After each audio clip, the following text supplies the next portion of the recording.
couple moments now where I'll be in a scene and I'll be just like watching Jamie, and that's exactly what happens. I'll just end up just watching her. Right. I'm like, I want to turn up the volume, and I have like popcorn, and I realize, wait, I'm in the scene now, and I gotta snap out of it.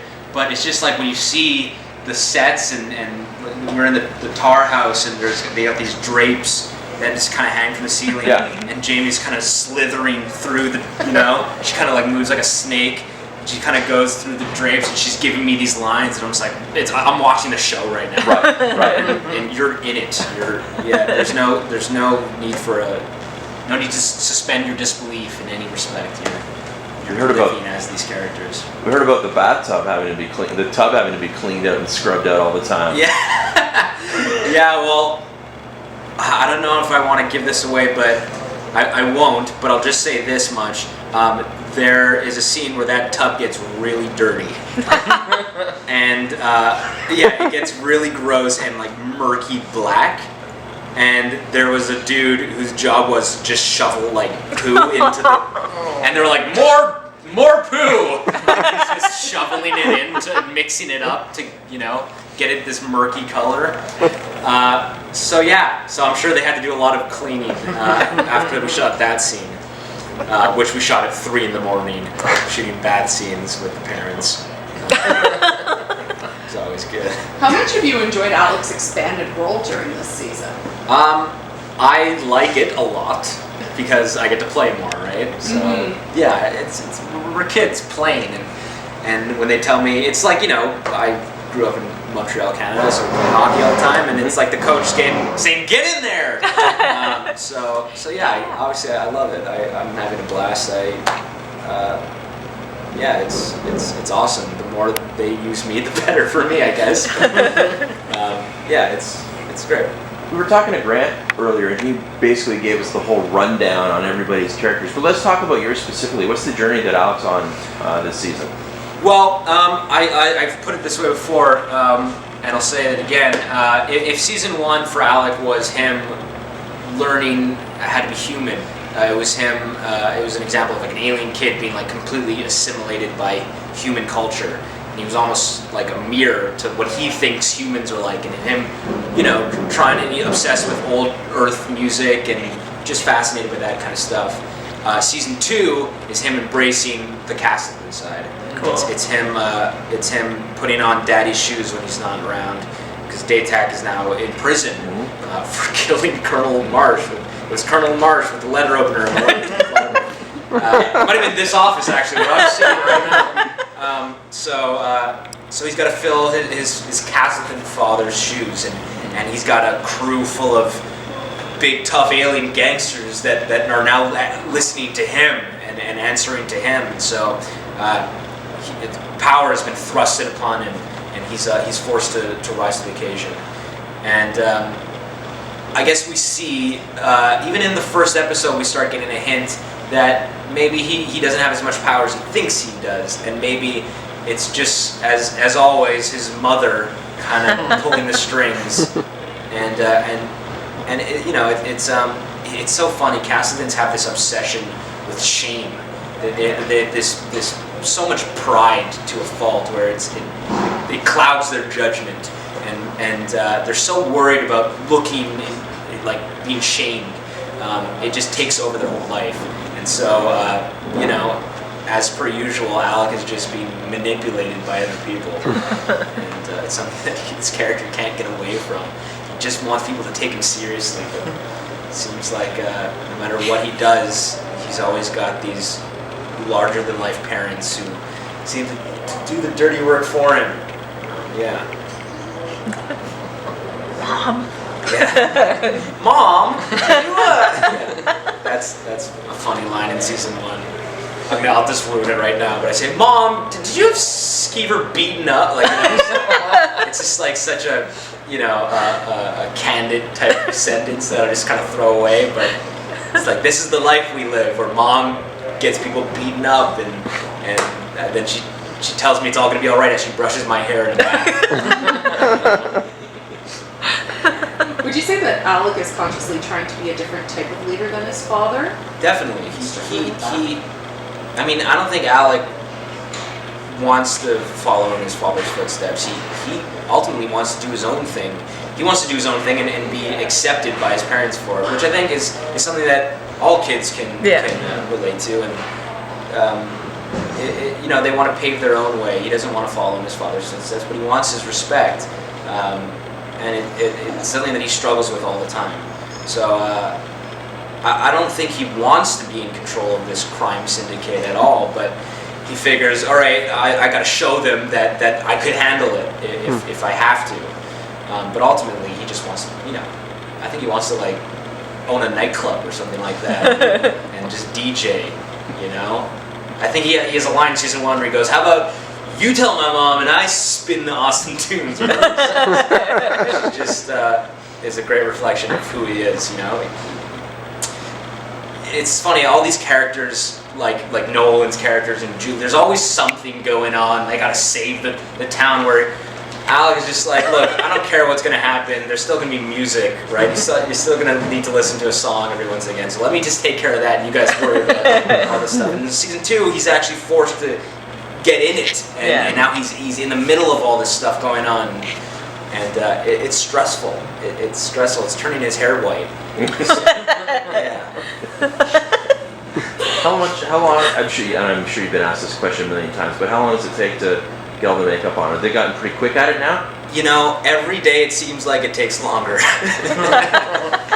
No, it's funny. Every time they do it, they're always trying to figure out a new technique, a new way to make it easier on me, on my skin, and in terms of time.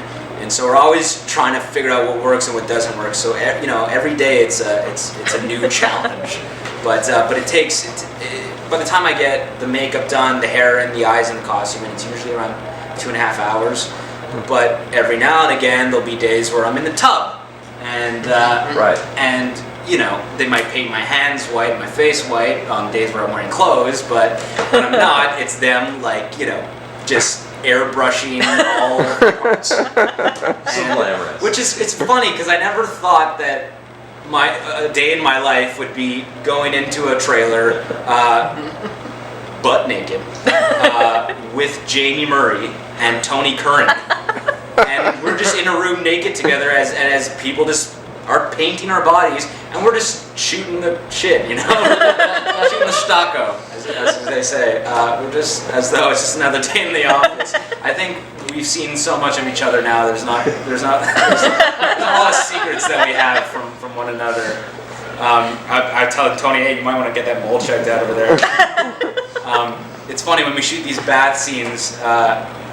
There's a lot of moving around, and then they yell cut, and then all of a sudden I see like a nipple daisy bloop, surface, and then Tony's like, Kleenex from his penis pouch or whatever it's called too. No, I'm just kidding. But yeah, but there's not much that we don't know about each other at this point in our relationship. Yeah. So those days where they paint my whole body, it's just all day. Right? They're painting on muscles. Because that's what I tell.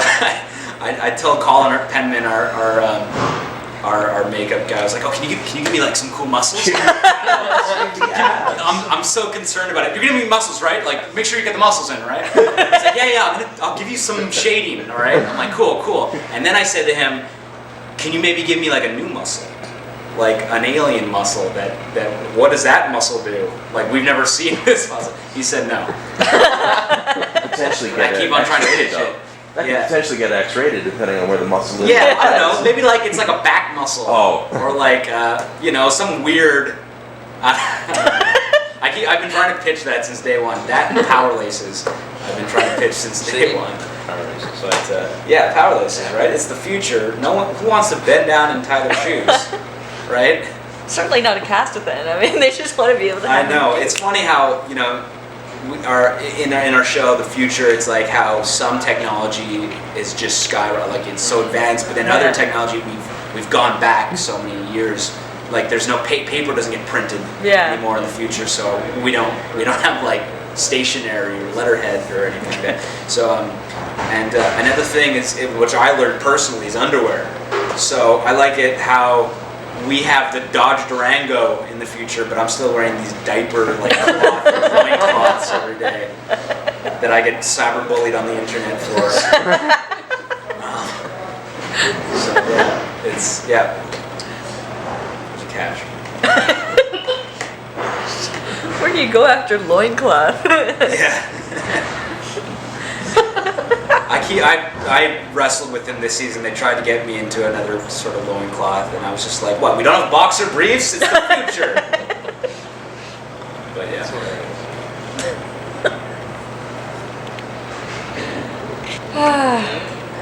Yep, anything else? Is that We're going to end on the What would you say if you could sum up the upcoming season in just a few words, kind of tease it for fans? Well, I'll say this much. I know that Grant probably gave you a rundown on all this, but there's a lot of new characters that I'm like, that to me, that's my favorite part of this new season. We get to see all of our favorite old characters, and they're all in different scenarios, different jobs, and we get to see them in a whole different light, but we get some of these new characters that are just so awesome just to watch. I know you spoke about Mouse Pottinger, played by Jim Murray, who's just this evil dude in a rubber cape, but you feel for him. He just looks like the most evil person on paper, but you watch the show going like, you root for him for some weird reason, which is great. He's like an anti-hero, and he's supposed to be, I guess, the protagonist of the show, but I don't know, maybe that's just me with my screwed up personality, but I'm rooting for this villain on the show. I always like a good villain, someone who you love to hate, and so that's what excites me about this new season, these new characters, and we got some even cooler new characters coming on towards the end of the new season, which if there's going to be a red reticle on my face, and I'm going to get sniped right now. We got some guest stars that are pretty awesome in the nerd world. And so, yeah, I mean, the new season it's darker. It's almost like perverted in a lot of the sense. It's sexy and taboo, and yeah, there's action, there's love and romance and comedy. There's a lot of comedy. It's funny how on paper it doesn't. There's no jokes, right? But when we go to a read-through and everyone's dying of laughter, and to us, the comedy comes out in how dark or just gritty something is. When someone says something to another character so bluntly and just it's really mean usually. That's when we get all giddy and excited and start laughing because we think it's so dark and evil that it's just hilarious to us. So it's almost like some of the times, most of my scenes are like comedic scenes, even though the subject matter, there's nothing funny about it. But I get a kick out of it because that's what I like. I like the gritty and evil and dark stuff. So I get a kick out of that. So season 2 is chock full of that kind of stuff. So very exciting. Cool. What's it like working with new people? You said it's exciting to have the characters, but what about having new members of the cast? And do you prank them?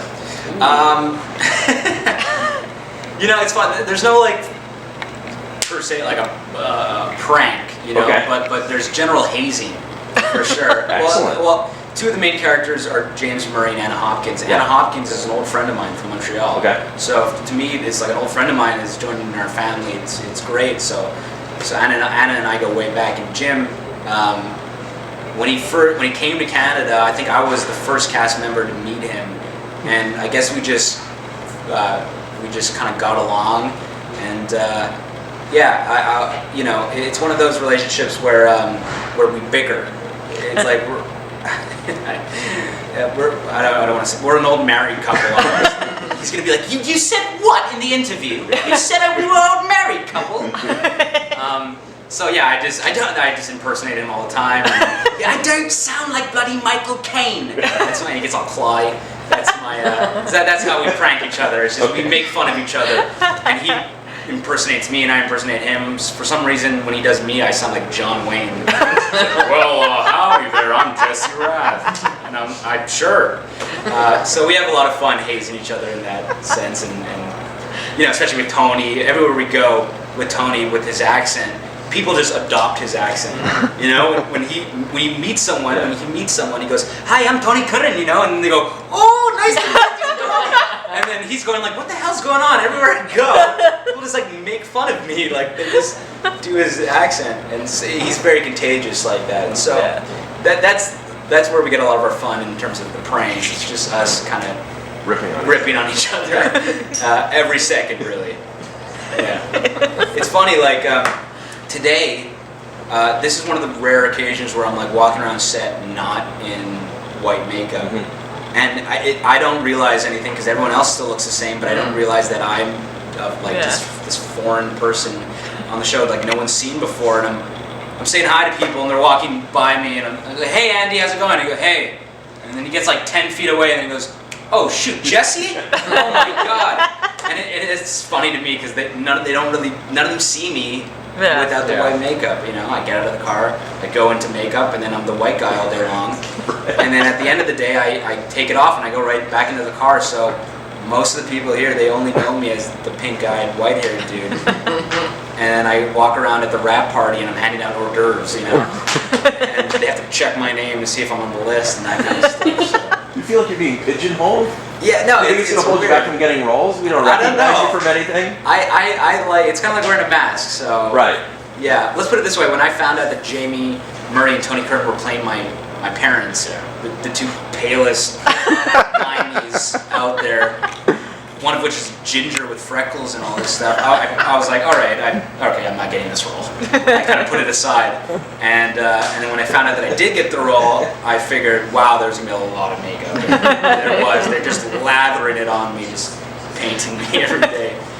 But when we are in makeup, I think we do kind of look alike. So it's true. Yeah.